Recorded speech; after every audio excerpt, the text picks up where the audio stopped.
Kalau saya nggak punya impresi apa-apa, yang saya punya harapan. Saya mengharap IKN ini akan dibangun tanpa melupakan masyarakat adat. Itu penting, Pak. Itu yang saya risaukan di situ. Sebab kalau enggak, Pak, nanti akan terjadi seperti di Australia. Yaitu masyarakat adatnya habis, Pak. Ya, tolong, saya yakin kita tidak mau mengulang apa yang sudah terjadi di Australia, di mana masyarakat adat, dan sebetulnya di Amerika Serikat juga kan, masyarakat adat yang penduduk pribuminya kan digusur, digeser-geser, dibunuhin, dikejar-kejar, nanti di film jadi orang jahat-jahat semua, gitu kan anunya, di pembunuhan karakternya. Nah, mohon hormatilah. Masyarakat adat itu sudah hidup di situ sebelum negara kita ada.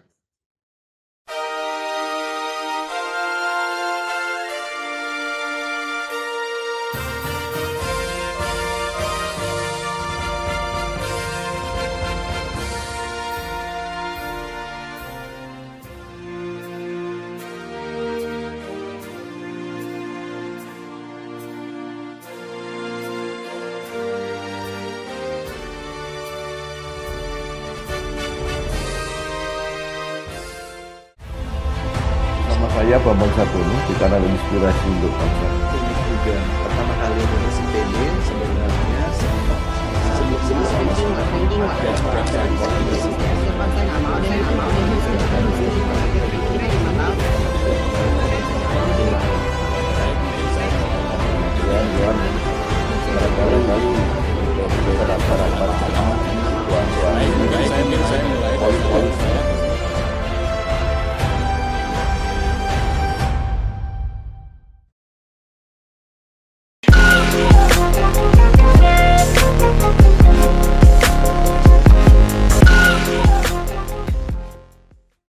Assalamualaikum warahmatullahi wabarakatuh. Salam sejahtera untuk kita semua. Bersama saya Bambang Sartono di kanal Inspirasi untuk Bangsa. Kami sedang mempersiapkan beberapa video wawancara untuk menggali apa yang akan menjadi legacy Presiden Jokowi. Mudah-mudahan ini membantu kita semua untuk memetakan mana yang perlu dilanjutkan dan mana yang perlu diperbaiki. Kami sudah bersama dengan seorang tokoh yang semua saya kira sudah sangat kenal, yaitu Bapak Jaya Suprana. Apa kabar, Pak? Terima kasih Pak Bambang Sartono. Ya. Luar biasa. Pak Jaya Suprana dikenal sebagai budayawan, lahir di Denpasar, Bali 27 Januari 1949. Dikenal sebagai pianis, komponis, penulis, public speaker, presenter, kartunis, keliru muluk, humorolog, filantropis, pemerhati masalah sosial, budayawan, dan pengusaha. Beliau lulus sekolah musik di Jerman tahun 1970 bidang piano forte, pernah menjadi presenter acara talk show di program televisi, pernah menjadi direktur di PT Jamu Jago, mendirikan Museum Rekor Indonesia Muri, dan sekarang mendirikan sekolah seni Jaya Suprana School of Performing Arts. Sebelum kita mulai, maka saya ingin bertanya, sebenarnya sejak kapan Bapak ini mengenal nama Joko Widodo, Pak Jokowi, dan mulai kapan berinteraksi langsung dengan beliau? Wah, ini pertanyaan yang agak sulit saya jawab karena ternyata saya itu pernah bertemu dengan Pak Jokowi itu pada masa waktu saya diundang seminar ke Solo bersama Ibu Sri Mulyani. Nah itu saya belum tahu ternyata yang mengundang saya itu Pak Jokowi, tapi waktu itu saya belum tahu. Ya, kemudian saya pada suatu hari diundang oleh Batik Tanah Radi untuk menghadiri pembukaan museum beliau di Solo. Kemudian saya oleh wartawan itu dipaksa untuk berkenalan dengan seorang wali kota yang baru saja dilantik. Nah saya itu juga nggak tahu Kolker siapa gitu anunya. Nah kemudian Pak pokoknya Pak Jaya pasti senang, dia bilang wah anunya. Nah oke, ya silakan pertemukan. Lah ternyata kemudian dalam satu pertemuan mana anunya wali kotanya, saya tanya. Lah Pak wartawannya ketawa semua Pak. Ternyata beliau Pak Jokowi itu sudah duduk di sebelah saya. Saya tuh enggak ngerti kalau itu wali kota begitu loh ya. Saya pikir karena beliau itu gitu menunduk gitu dan sangat penuh kerendahan hati sehingga saya pikir ya beliau wartawan lah atau ya apalah di situ. Tapi ternyata beliau itu mana dia terus waktu mana wali kotanya saya bilang. Nah Pak beliau berbicara itu wali kotanya saya Pak, dia mengenalkan saya. Wah gila. Nah sejak itu saya sudah melihat ada suatu aura kerakyatan pada diri beliau. Nah kemudian kan saya dengar waktu itu beliau menolak untuk mengambil gajinya dan lainnya karena kemudian dan dia sangat dengan bagusnya memindah para pedagang kaki lima untuk pindah ke suatu lokasi dengan tertib dan santun, tidak tanpa paksaan, tanpa paksaan begitulah. Nah, kemudian saya kagum sekali. Kemudian saya waktu itu merasa, wah, saya bilang begini kepada Pak Jokowi, so, Anda harus menjadi presiden kita. Saya ngomong begitu. Ya beliau ketawa waktu itu. Pak Jaya macam-macam gitu loh. Enggak, Anda perhatikan ya nanti pada suatu hari Anda akan jadi presiden.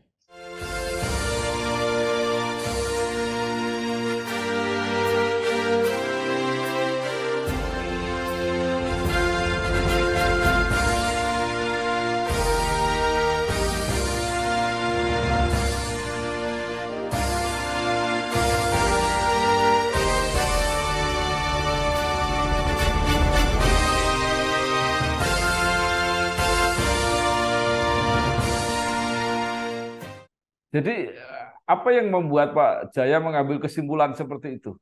Perasaan, intuisi. Jadi Anda jangan tanya intuisi itu apa. Kalau intuisi bisa saya jelaskan ya itu bukan intuisi artinya ya. Intuisi. Perasaan kalau mungkin bahasa Jawanya itu firasat.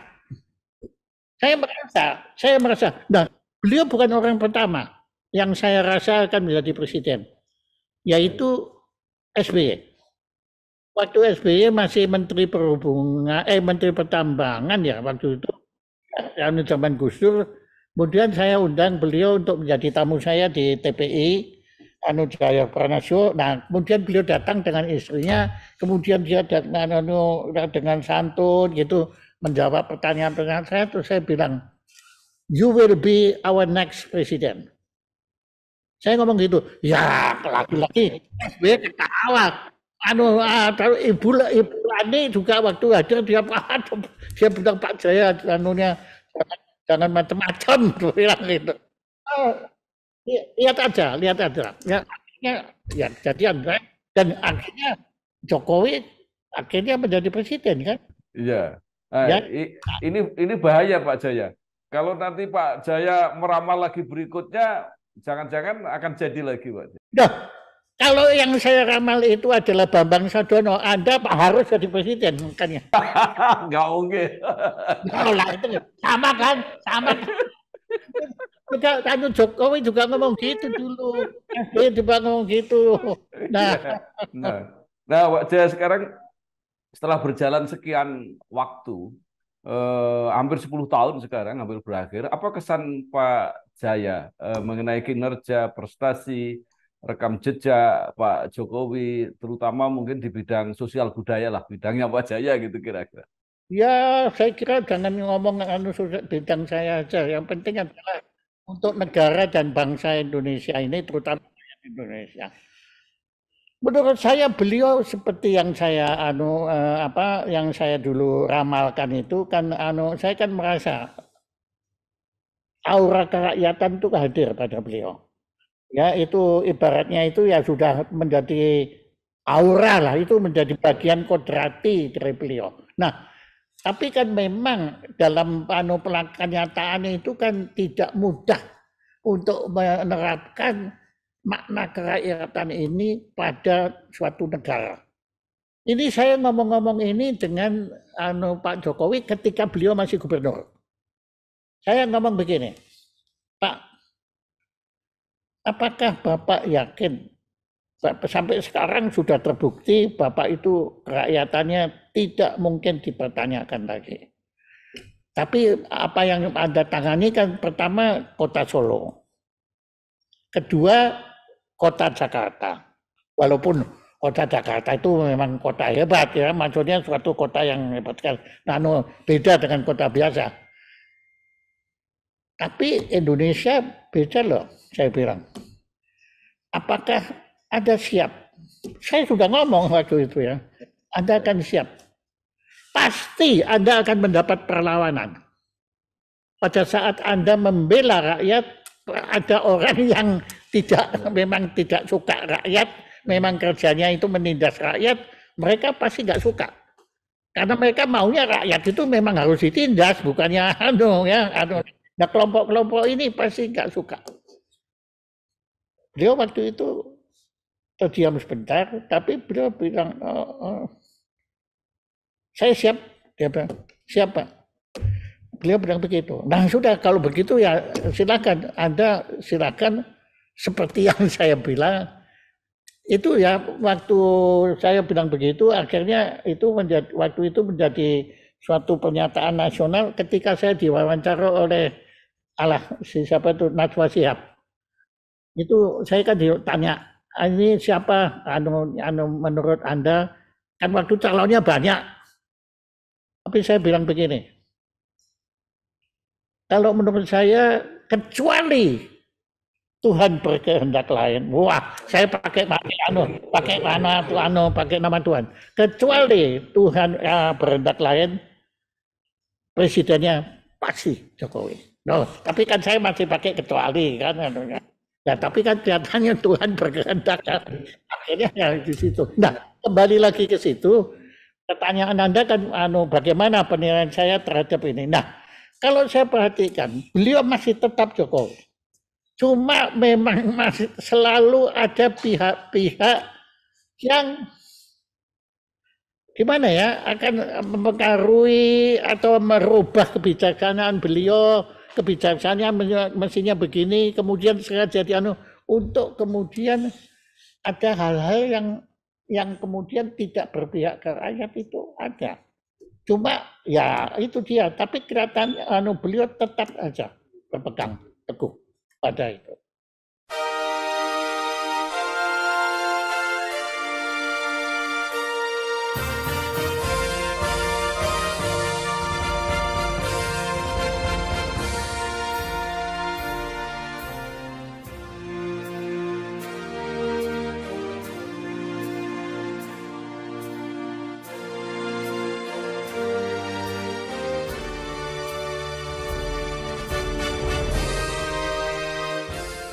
Ya.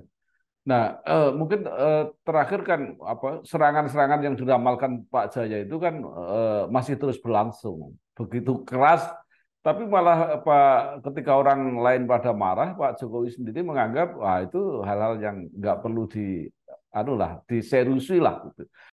Begini Pak, Pak Bambang mungkin agak keliru menafsirkan apa yang saya utarakan. Saya bukan bicara orang-orang yang menentang beliau, bukan. Saya justru bicara orang-orang yang mendukung beliau, tetapi dalam mendukung itu mereka melakukan modifikasi kebijaksanaan disesuaikan dengan kepentingan mereka, begitu loh. Tapi kalau kembali yang tadi itu, kalau saya sudah bilang sebetulnya dari dulu, Jokowi itu jangan diserang pakai kekerasan. Beliau itu kayak Yudhistira. Yudhistira itu nggak pernah pakai kekerasan kan. Tapi kekerasan yang ditujukan ke dia itu akan balik sendiri. Di situ makanya kalau nyerang Jokowi jangan pakai kekerasan lah, itulah anunya. Ya, ini ini menarik sekali Pak Jaya. Cuma mungkin ya sepemahaman Pak Jaya, Pak Jokowi sadar nggak itu posisinya seperti itu dan strateginya seperti itu. Saya sudah bicara empat mata setelah beliau jadi presiden. Waktu itu kan ya Bapak masih ingat kan terjadi penggusuran rakyat di Jakarta. Ya saya kaget kan, loh, wah ini kok penggusuran terjadi ini apa ini atas restu Jokowi? Karena memang para penggusur bilang ini adalah perintah Jokowi. Saya nggak percaya. Saya nggak percaya, maka saya datang menemui beliau empat mata. Dengan susah payah, karena dia halang-halangi juga. Jangan sampai ketemu ya, tapi akhirnya saya berhasil ketemu empat mata. Itu pun tetap ada yang ngawasi dari jauh gitu loh. Ada pas pampresnya yang nguping. Ya nggak apa-apa nguping. Kemudian saya tanya, Pak Jokowi, apakah Anda benar memberi perintah untuk menggusur rakyat? Beliau marah. Pak Jaya, saya itu sudah bilang rakyat itu nggak boleh digusur. Nah, saya cuma, loh buktinya digusur. Gini Pak Jaya, dia cerita, Pak Jaya, saya itu 3 kali, itu saya itu maksudnya Jokowi ya, saya 3 kali digusur. 3 kali waktu anak-anak sampai remaja itu dia 3 kali. Saya merasakan sendiri penderitaan rakyat. Jadi bukannya mendengar amanat penderitaan rakyat, tapi beliau merasakan penderitaan rakyat digusur. Apakah saya akan sampai hati kalau sekarang saya melakukan rakyat seperti yang saya alami? Wah, sebentar juga saya pikir. Nah ini Pak contohnya. Instruksi beliau itu, kearifan beliau itu diterjemahkan oleh pihak-pihak tertentu untuk ya jadinya akan beredar. Dan itu bukan, saya nggak cerita lain-lainnya, tapi saya kira contoh seperti itu cukup banyak. Ya karena gini ya Pak, saya kebetulan dulu juga sedikit mengenal Pak Harto, sedikit. Saya nggak bilang kalau Gus Dur saya kenal betul ya, tapi Pak Harto. Banyak kan kebijakan Pak Harto yang dianggap buruk kan. Itu bukan kebijakannya Pak Harto. Pak Harto tuh waktu dengar gitu, memang Pak Harto itu, beliau itu pernah saya kagum sekali waktu beliau kan biasa naik mobil kan presiden kan selalu kan, kemudian kan selalu depannya kan ada forerunner ya, yang kemudian rakyat disuruh nyingkir semua kan, kayak Raja mau lihat itu Pak Harto aja bilang. Jangan begitu toh, itu rakyat loh, coba banyak. Nah, tapi kan yang melakukan ini si forerunnernya itu untuk nyenengkan beliau kan. Nah ini juga rupanya ada yang seperti itu untuk nyenengkan beliau, tapi ya gitu, tapi ya arahnya kemudian menjadi kebijakan-kebijakan yang kemudian menimbulkan tanda tanya kepada masyarakat. Jadi saya kira beliau sadar, tapi beliau juga sadar atau juga nggak mampu kan mengatasi itu semua. Ya jadi ya itu dampak-dampak seperti itu selalu ada. Ya, nah ini yang menarik, Museum Rekor Indonesia MURI pernah memberikan penghargaan kepada Pak Presiden Jokowi dengan gelar orang yang paling banyak disambut oleh rakyat.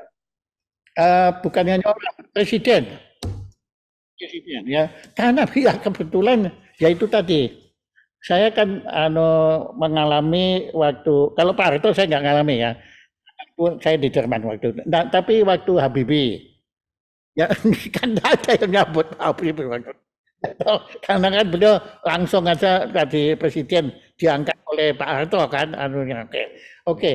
Kemudian Pak Habibie kan diganti oleh Gus Dur. Gus Dur juga siapa yang waktu itu yang menduga Gus Dur jadi presiden ya, pokoknya dia langsung dipilih oleh DPR waktu itu. Nah, Mbak Mega juga menjadi presiden karena Gus Dur mengundurkan diri ya, lengser kan jadi semua itu kan nggak ada nyambut ya. SBY waktu itu nggak ada penyambutan apa-apa, kebetulan Jokowi tahun 2014. Itu saya didampingi oleh Direktur Muri waktu itu, melihat dengan mata kepala sendiri di kepala kita sendiri betapa dahsyat rakyat waktu itu menyambut. Sampai mau menembus rakyat itu sudah setengah mati Pak setengah mati dan setengah hidup waktu ya, karena jutaan. Nah waktu itu maka beliau dapat.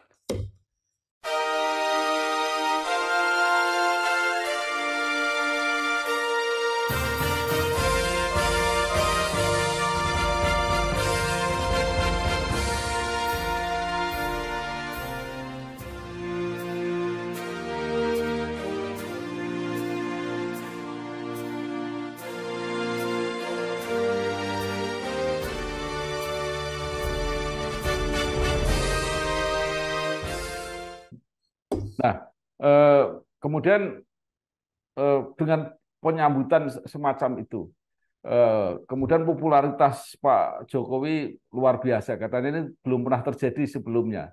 Nah, kemudian ada kontroversi. Apakah apa yang sudah dikerjakan Jokowi dihasilkan ini perlu dilanjutkan apa tidak? Nah, menurut Pak Jaya, apa yang kira-kira paling menonjol ya? Infrastruktur, IKN, ada yang menyebut hilirisasi tambang, perkebunan, kebijakan perkebunan sawit dan sebagainya. Apa yang paling menonjol menurut Pak Jaya yang kelihatannya akan menjadi legasi Pak Jokowi? Kalau memang beliau memang waktu itu sudah bilang ke saya waktu masih gubernur, dan kalau Bapak jadi presiden, apa yang Bapak dia memang akan memfokuskan diri. Kalau pembangunan ini kan luas sekali Pak. Ya tergantung presidennya siapa, dia akan milih.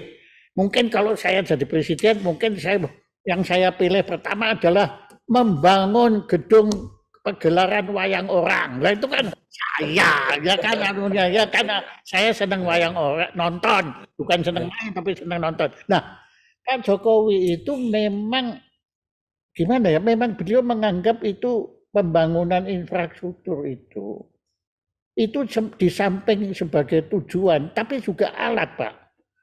Saya memahami betul, karena dia bilang begini, Pak, kalau saya melakukan pembangunan infrastruktur, saya membuka lapangan kerja kepada ya pekerja bangunan pasti kan, ya toh dan ya juga semua itu dan itu luar biasa kan kalau memang infrastrukturnya besar seperti IKN. Ya, itu kan anggarannya berapa miliar, berapa ribu miliar US dollar kok jadi gitu. Nah, dalam arti jadi triliun sebetulnya kan. Nah, itu kan bisa mempekerjakan banyak orang. Nah, yang saya harapkan seperti kalau masyarakat itu IKN itu yang diutamakan masyarakat setempat, Pak. Ya toh jangan kemudian yang diutamakan pekerja asing, jangan. Ya kita bukannya anti pekerja asing, tetapi masyarakat setempat itu diutamakan begitu loh Nah, seperti hal ini makanya beliau juga melakukan itu. Pembangunan infrastruktur menurut saya pro kontranya itu bisa kita perdebatkan, tetapi kalau tujuan beliau memang untuk memberi ya kenyataannya memang di mana-mana pada saat ini memang infrastruktur kan menjadi penting, dan sebetulnya infrastruktur itu bukan hanya bangunan loh Pak. Infrastruktur itu juga sebetulnya masuk pendidikan. Itu sumber daya manusia, itu juga harus diperhatikan, kesehatan. Itu infrastruktur semua sebetulnya. Jadi menurut saya beliau bagus ya. Cuma kalau mau cari sempurna, ya kalau mau cari sempurna ya jangan angkat Jokowi, angkat Tuhan menjadi presiden. Ya siapa yang sempurna ya kalau mau dicari ya pasti ketemu lah kekurangannya. Nah, saya cuma belajar untuk melihat benda itu gini. Benda ini kan kalau ada sinar, ini sinarnya kan. Tapi kan setiap ada sinar kan ada bayangannya. Nah, kita mau lihat yang mana? Kalau kita mau cari yang jelek-jelek, ya lihat bayangannya. Ya, tapi kalau kita mau lihat, nah, ya itu aja. Saya, saya nggak berani mendikte orang untuk punya selera seperti saya. Tapi ya maksudnya monggo, kalau mau mengkritik Jokowi juga silahkan.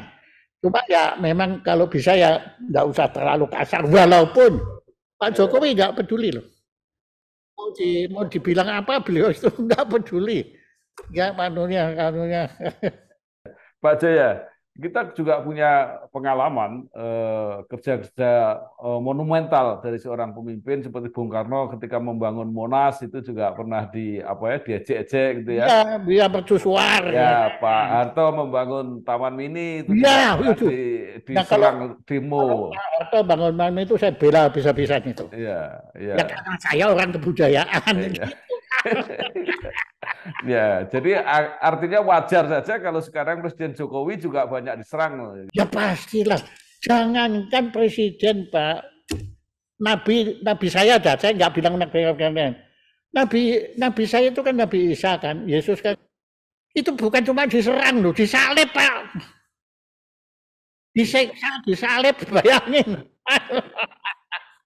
Ya oke. Nah, Pak Jaya, ini kan sayang ya masa jabatan Pak Jokowi ini tinggal kira-kira setahun lah, setahun lebih. Banyak yang menginginkan supaya bisa diperpanjang, supaya bisa 3 periode, tapi kan semua itu kelihatannya tidak mungkin ya dari beberapa segi. Nah, menurut Pak Jaya dalam waktu yang pendek ini apa yang perlu apa ya dikebut gitu, artinya bahwa ini selama Pak Jokowi ini harus bisa selesai sehingga kalaupun ada yang kurang-kurang yang ditinggalkan itu nanti bisa dilanjutkan oleh pemimpin berikutnya. Kalau menurut saya jangan tanya saya, tanya Pak Jokowi. Ya. Saya kira beliau sadar semua, ya. Dan saya tahu benar beliau tidak pernah menginginkan jabatan beliau diperpanjang itu beliau tidak pernah menginginkan, ya. Karena yang diharapkan beliau adalah setelah beliau selesai tugas itu dia ingin kembali lagi ke Solo untuk menjadi rakyat jelata. Karena beliau menurut saya paling nyaman itu waktu menjadi rakyat jelata. Ya saya tahu benar Pak, karena saya kebetulan langganan saya sate kambing di Solo itu adalah langganannya Pak Jokowi. Ya yang jalan yang menuju Pertigaan itu loh, anunya di situ. Nah saya itu tahu benar Pak, waktu saya sebelum kenal Pak Jokowi saya makan di situ. Setelah makan Jokowi, akhirnya saya juga pernah mampir di situ waktu menghadiri pernikahan. Ya karena kalau orang mantu itu kan makannya kan kado balo kan. Lah saya nggak sempat dapat nggak kedumanan makan. Nah akhirnya saya makan di sate kambing itu.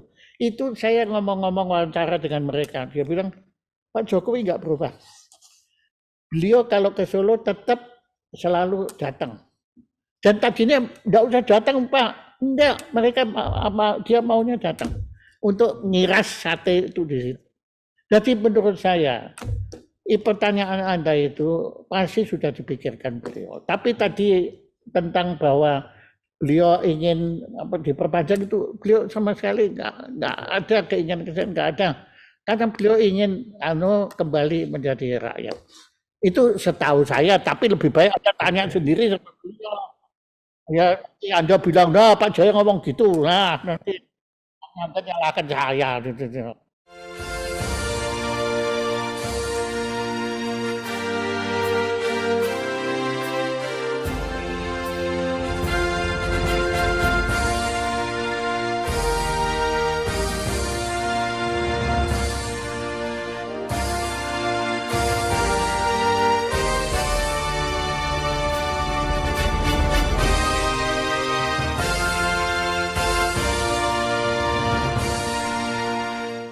Ya. Nah, sekarang Bapak sebagai budayawan, sebagai seniman, apa yang menurut Bapak yang kebijakan-kebijakan atau mungkin kinerja atau mungkin yang sudah dilakukan Pak Jokowi yang menurut Bapak perlu diapresiasi?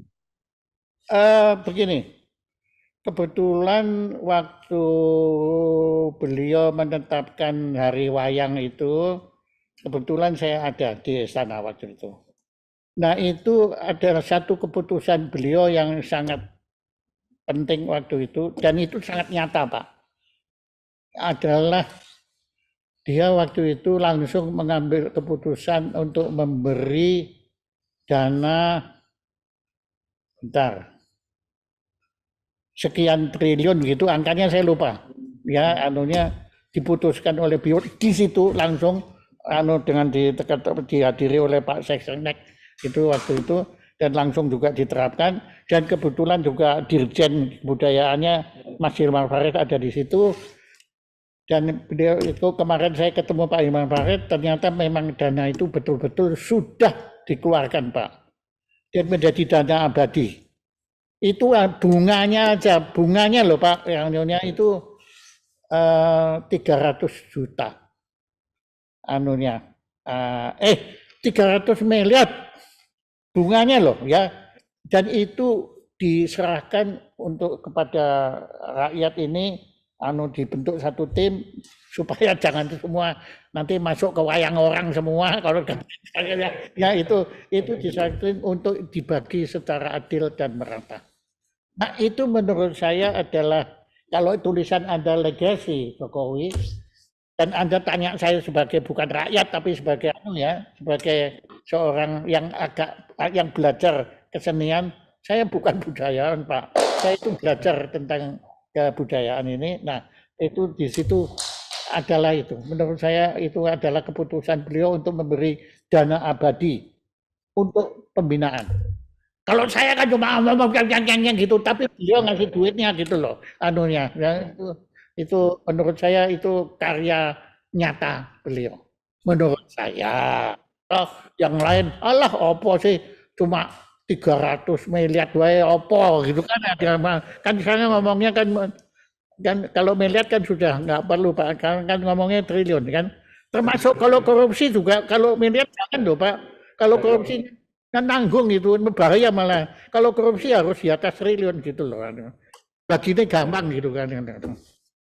Nah, mungkin yang menarik, Bapak akhir-akhir ini banyak memperhatikan wayang orang. Kebetulan salah satu grup wayang orang itu kan ada di Solo.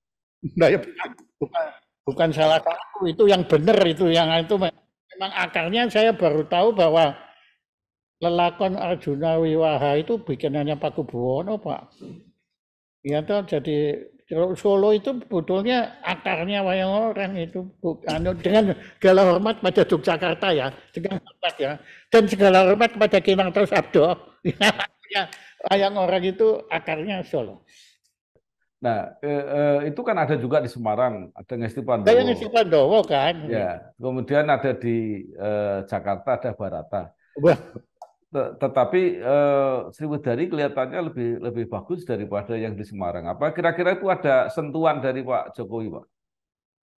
Saya kira tanpa disentuh Pak Jokowi, memang Sriwedari itu memang ya gimana Pak ya? Menurut saya Sriwedari itu apapun yang terjadi beliau akan bertahan Pak dengan sendiri. Apalagi setelah Pak Jokowi menjadi wali kota, menjadi wali kota kan, betul kan, wali kota Solo, dan sekarang putra beliau kan, ya barusan saya dengar beliau bawa wayang orang itu, maksudnya penarinya itu ke Paris pertama, kemudian ke mana ke Seoul juga kemarin ya. Jadi saya kira kalau itu memang saya kira akarnya itu di situ Pak, nggak akan, kalau itu nggak akan Barata itu juga dulu akarnya ya Kinarto Sabdo pun ya banyak belajar dari Solo ya, walaupun beliau kemudian bikin gaya Semarang yang nggak ada duanya itu. Kalau Solo memang boleh harus kita. Pak Jaya terakhir, kalau menurut pengamatan Bapak selama ini gitu ya, apa sebenarnya yang kira-kira pantas diteladani, diteruskan oleh nanti presiden berikutnya setelah Pak Jokowi, setelah melihat begitu banyak hal-hal baik yang sudah dilakukan Pak Jokowi? Ya terlepas baik buruknya, ya kalau baik buruk kan tergantung siapa yang mandang kan anunya situ ya. Saya tahu yang saya ngomong begini ini juga banyak membuat orang-orang tertentu ada yang mual mendengar omongan saya ini, dianggap saya menjilat Pak Jokowi. No, jangan khawatir, saya nggak ada ambisi apapun menjilat beliau ya, karena saya memang dari dulu nggak ada, dan saya nggak kepengen jabatan komisaris atau enggak. Saya itu memang murni menyatakan itu. Tapi tentu saja apa yang saya utarakan itu, ya beliau sedahsyat-dahsyatnya Jokowi, setulus-tulusnya Jokowi, sejujur-jujurnya Jokowi, sebijak-bijaknya Jokowi, beliau tetap manusia biasa. Di mana tentu mohon jangan dicari kesempurnaan beliau. Nah, saya cuma bisa bilang kepada para penerus beliau, entah itu siapapun ya, tolong perhatikan betul mana yang baik yang dilakukan oleh Jokowi, sebaiknya dilanjutkan. Nah, kalau menurut kalian ya, atau itu siapapun nanti ada yang nggak baik, ya sudah itu jangan dilanjutkan. Ya, tapi kalau IKN nggak bisa loh Pak, IKN itu sudah undang-undang loh. Nah itu harus mau suka tidak suka, itu harus kecuali undang-undangnya mau dirubah ya itu harus itu. Nah, jadi pertanyaan Anda ya itu tadi sederhana aja. Lanjutkan yang baik. Dan tidak usah lanjutkan yang dianggap tidak baik. Nah, sekarang terakhir sekali karena Bapak menyebut IKN, apa sebenarnya impresi Pak Jaya terhadap IKN? Kalau saya nggak punya impresi apa-apa, yang saya punya harapan. Saya mengharap IKN ini akan dibangun tanpa melupakan masyarakat adat. Itu penting, Pak. Itu yang saya risaukan di situ. Sebab kalau enggak, Pak, nanti akan terjadi seperti di Australia. Yaitu masyarakat adatnya habis, Pak. Ya, tolong, saya yakin kita tidak mau mengulang apa yang sudah terjadi di Australia, di mana masyarakat adat, dan sebetulnya di Amerika Serikat juga kan, masyarakat adat yang penduduk pribuminya kan digusur, digeser-geser, dibunuhin, dikejar-kejar, nanti di film jadi orang jahat-jahat semua, gitu kan anunya, di pembunuhan karakternya. Nah, mohon hormatilah. Masyarakat adat itu sudah hidup di situ sebelum negara kita ada. Ingat, negara kita baru berdiri 17 Agustus 1945. Beliau-beliau, nenek moyang beliau sudah dari dulu hadir di situ. Mereka adalah pemilik sejati bumi di situ. Jadi mohon dengan segala hormat, pembangunan IKN ini harus mengutamakan, saya bukan anti pekerja asing, boleh. Tapi yang didulukan itu masyarakat setempat. Jangan kemudian masyarakat itu singkirkan semua. Dah kamu nyingkir, kamu sudah nggak dibutuhkan lagi. Waduh Pak, itu saya percaya itu akan terjadi kualatisme. Terima kasih sekali Pak Jaya Suprana, luar biasa. Walaupun nggak mau disebut, tapi orang banyak menyebut Pak Jaya ini sebagai budayawan, orang yang bukan hanya mengamati tapi juga menghayati budaya nasional, budaya Indonesia. Sekali lagi terima kasih Pak. Mudah-mudahan apa yang Bapak sampaikan membantu masyarakat luas untuk memahami seperti apa Pak Jokowi. Hebat, tapi sehebat-hebatnya tetap manusia juga. Kalau dicari kelemahannya juga pasti ada. Sehingga juga harus diterima apa adanya, dan baik diteruskan, yang tidak baik ya silakan kalau mau perbaiki. Ya, Kecuali ya benar. Silakan kalau mau diperbaiki ya itu. ya, kecuali IKN, Kalau kecuali ikan kalau bisa itu kadang-kadang undang-undangnya, nggak ya, menjadi undang-undang kan. Nah, ya, itu pun kan kalau pakai harapan kan, ya, itu baik. semoga PKN dibangun dengan melibatkan masyarakat adat, Ya. bahkan utamakan. Terima kasih sekali Pak Jaya. Sukses terus, sehat untuk menginspirasi kita semua. Terima Terima kasih. kasih. Terima kasih. Ya, wassalamualaikum warahmatullahi wabarakatuh.